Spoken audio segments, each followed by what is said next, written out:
ಇಂದು ಬೆಳಗ್ಗೆ 10 ಗಂಟೆಯಿಂದ ದ್ವಿತೀಯ ಪಿಯುಸಿ ಪರೀಕ್ಷೆ ಆರಂಭವಾಗಿದೆ. ರಾಜ್ಯಾದ್ಯಂತ ಎಲ್ಲಾ ಕಡೆ ಕೂಡ ಪರಿಶೀಲನೆ ಕೂಡ ನಡೆಸಲಾಗಿದೆ.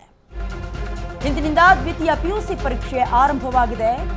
ಈ ಬೆನ್ನಲ್ಲೇ ರಾಜ್ಯಾದ್ಯಂತ ಎಲ್ಲಾ ಕಡೆ ಕೂಡ ಪರಿಶೀಲನೆ ಕೂಡ ನಡೆಸಲಾಗಿದೆ.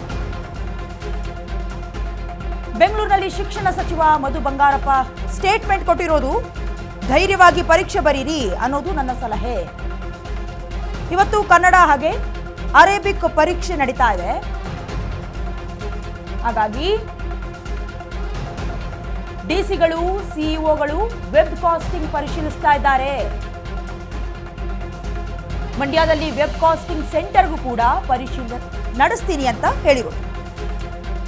ಶಿಕ್ಷಕರಿಗೂ ಕೂಡ ಮೊಬೈಲ್ ಫೋನ್ ಬಳಕೆಯನ್ನ ನಿಷೇಧ ಮಾಡಲಾಗಿದೆ ಎಕ್ಸಾಮ್ ಹಾಲ್ನಲ್ಲಿ. ಇದಂತ ಬೆಂಗಳೂರಿನಲ್ಲಿ ಶಿಕ್ಷಣ ಸಚಿವ ಮಧು ಬಂಗಾರಪ್ಪ ಹೇಳಿಕೆಯನ್ನ ನೀಡಿದರು. ಇವತ್ತಿನಿಂದ ಏನು ದ್ವಿತೀಯ ಪಿಯುಸಿ, ಸೆಕೆಂಡ್ ಪಿಯುಸಿ ಎಕ್ಸಾಮ್ ನಡೀತಾ ಇದೆ. ಬೆಳಗ್ಗೆ 10 ಗಂಟೆಯಿಂದ ಕೂಡ ಸ್ಟಾರ್ಟ್ ಆಗಿರೋದು. ಇದಕ್ಕೆ ಸಂಬಂಧಪಟ್ಟಂತೆ ಧೈರ್ಯವಾಗಿ ಪರೀಕ್ಷೆ ಬರೀರಿ ಅನ್ನೋದೇ ನನ್ನ ಸಲಹೆ ಅಂತ ಶಿಕ್ಷಣ ಸಚಿವ ಮಧು ಬಂಗಾರಪ್ಪ ಹೇಳಿಕೆ ನೀಡಿರೋದು. ಮಂಡ್ಯದಲ್ಲಿ ವೆಬ್ ಕಾಸ್ಟಿಂಗ್ ಸೆಂಟರ್ಗೂ ಕೂಡ ಹೋಗ್ತೀನಿ, ಪರಿಶೀಲನೆ ನಡೆಸ್ತೀನಿ ಅಂತ ಹೇಳಿದ್ರು. ವೆಬ್ ಕಾಸ್ಟಿಂಗ್ ಅಂತ ಹೇಳಿದ್ರೆ ಎಕ್ಸಾಮ್ ಬರೀತಾರಲ್ಲ ವಿದ್ಯಾರ್ಥಿಗಳು, ಆ ವಿದ್ಯಾರ್ಥಿಗಳ ಲೈವ್ ಸ್ಟ್ರೀಮಿಂಗ್ ಅನ್ನ ಡೈರೆಕ್ಟ್ ಆಗಿ ಕೆಲವೊಂದಷ್ಟು ಕೇಂದ್ರಗಳಲ್ಲಿ ಡೈರೆಕ್ಟ್ ಆಗಿ ನೋಡಬಹುದು. ಅದನ್ನ ಡಿಸಿಗಳು ಹಾಗೆ ಸಿಇಒಗಳು ಪರಿಶೀಲನೆ ಮಾಡ್ತಾರೆ ಅಂತ ಹೇಳಿದ್ರು. ಏನ್ ಹೇಳಿದ್ರು ನೋಡ್ಕೊಂಡ್ಬರೋಣ ಬನ್ನಿ. ಇನ್ನು ಧೈರ್ಯವಾಗಿ ಪರೀಕ್ಷೆ ಬರೆಯೋದು ಅಂತ ಹೇಳಿದ್ರು. ಅಂದರೆ ಬೆಂಗಳೂರಲ್ಲಿ ಇವರು ಹೇಳಿಕೆಯನ್ನು ಕೊಟ್ಟರು. MES ಕಾಲೇಜಿನ ಮಲ್ಲೇಶ್ವರಂಗೂ ಕೂಡ ಭೇಟಿಯನ್ನು ನೀಡಿದರು. ಜೊತೆಗೆ ವಿದ್ಯಾರ್ಥಿಗಳಿಗೂ ಕೂಡ ಧೈರ್ಯ ತುಂಬುವಂಥ ಕೆಲಸವನ್ನು ಮಾಡಿದರು. ಇವತ್ತು ಪ್ರಥಮ ಭಾಷೆ ಕನ್ನಡವನ್ನು ಆಯ್ಕೆ ಮಾಡ್ಕೊಂಡಿರ್ತಾರೆ. ಕೆಲವು ವಿದ್ಯಾರ್ಥಿಗಳು ಅರೇಬಿಕಲ್ಲೂ ಕೂಡ ಪರೀಕ್ಷೆಯನ್ನು ನಡೆಸ್ತಾ ಇರ್ತಾರೆ. ಇಬ್ಬರಿಗೂ ಕೂಡ ಧೈರ್ಯವಾಗಿ ಪರೀಕ್ಷೆ ಬರೀರಿ ಅಂತ ಕೂಡ ಹೇಳಿಕೆಯನ್ನು ನೀಡಿ ಧೈರ್ಯವನ್ನು ತುಂಬಿರುವಂಥ ಕೆಲಸವನ್ನು ಶಿಕ್ಷಣ ಸಚಿವ ಮಧು ಬಂಗಾರಪ್ಪ ಅವರು ಮಾಡಿರೋದು.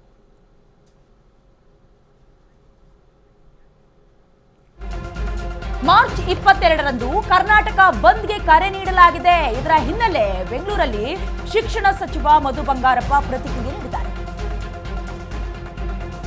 ಮಾರ್ಚ್ 22ನೇ ತಾರೀಕಿಗೆ 5, 6, 7, 8ನೇ ತರಗತಿಗೆ ಪರೀಕ್ಷೆ ನಡೆಯುತ್ತಲ್ಲ, ಆ ಪರೀಕ್ಷೆಗೇನು ತೊಂದರೆ ಆಗೋದಿಲ್ಲ. ಈ ಬಗ್ಗೆ ಹೋರಾಟ ಮಾಡುವವರಿಗೂ ಕೂಡ ಅರಿವಿದೆ ಅಂತ ನಾನು ಭಾವಿಸ್ತೀನಿ ಅಂತ ಹೇಳಿದ್ರು. ಈಗಾಗಲೇ ಪರೀಕ್ಷಾ ದಿನಾಂಕವನ್ನ ಕೂಡ ನಿಗದಿ ಮಾಡಲಾಗಿದೆ. ಪರೀಕ್ಷಾ ದಿನಾಂಕವನ್ನ ಬದಲಾವಣೆ ಮಾಡೋದಕ್ಕೆ ಸಾಧ್ಯ ಇಲ್ಲ.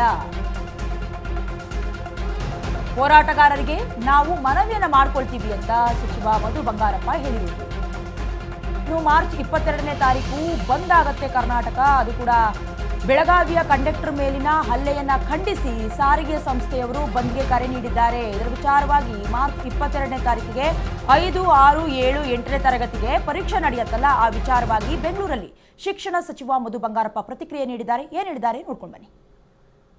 ಯಾವುದೇ ಹೋರಾಟಗಾರರಿಗೆ ನಾನು ಮನವಿ ಮಾಡೋದಿಷ್ಟೇ, ನಿಮಗೆ ಹೋರಾಟ ಮಾಡೋದಕ್ಕೆ ಹಕ್ಕಿದ್ದೇ ಇರ್ತದೆ. ಬಟ್ ಎಕ್ಸಾಮಿನೇಷನ್ ಅಂತಕ್ಕಂಥದ್ದು ಅದು ಬಹಳ ಇಂಪಾರ್ಟೆಂಟ್. ಮಕ್ಕಳ ಭವಿಷ್ಯ ಇರ್ತದೆ, ರಾಜ್ಯ ಭವಿಷ್ಯ ಅವರು ಕೂಡ ಹೋರಾಟದ ಮೂಲಕ ಕಾಪಾಡ್ತಾರೆ.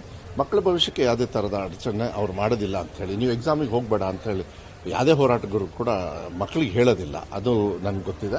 ಅವ್ರಿಗೆ ತೊಂದರೆನೂ ಕೂಡ ಮಾಡೋದಿಲ್ಲ. ಅದಕ್ಕೆ ಮಕ್ಕಳಿಗೆ ಅದು ಗಮನ ಬಿಟ್ಟುಬಿಡಿ, ನೀವು ಹೋಗಿ ಎಕ್ಸಾಮು ತಗೊಳ್ಳಿ. ಹೋರಾಟಗಾರರು ಅವ್ರದ್ದೇ ಆಗಿರ್ತಕ್ಕಂಥ ವ್ಯವಸ್ಥೆ. ಯಾಕೆಂದ್ರೆ ದಿಸ್ ಇಸ್ ಎಂಟೈರ್ ಸ್ಟೇಟಲ್ಲಿ ಒಂದು ಪ್ಲೇಸ್ ಮಾಡಿ ಇಟ್ಬಿಟ್ಟಿರ್ತೀವಿ. ಅದನ್ನು ಒಂದು ಬದಲಾವಣೆ ಆದರೆ ಭಾಳ ಕಷ್ಟ ಆಗ್ತದೆ ಮಕ್ಕಳ ಒಂದು ಹಿತದೃಷ್ಟಿಯಿಂದ. ಅದು ಯಾವುದೇ ಥರದ ತೊಂದರೆ ಹೋರಾಟಗಾರರಿಂದ ಇಲ್ಲ, ಹೋರಾಟದಿಂದ ತೊಂದರೆ ಆಗೋದಿಲ್ಲ.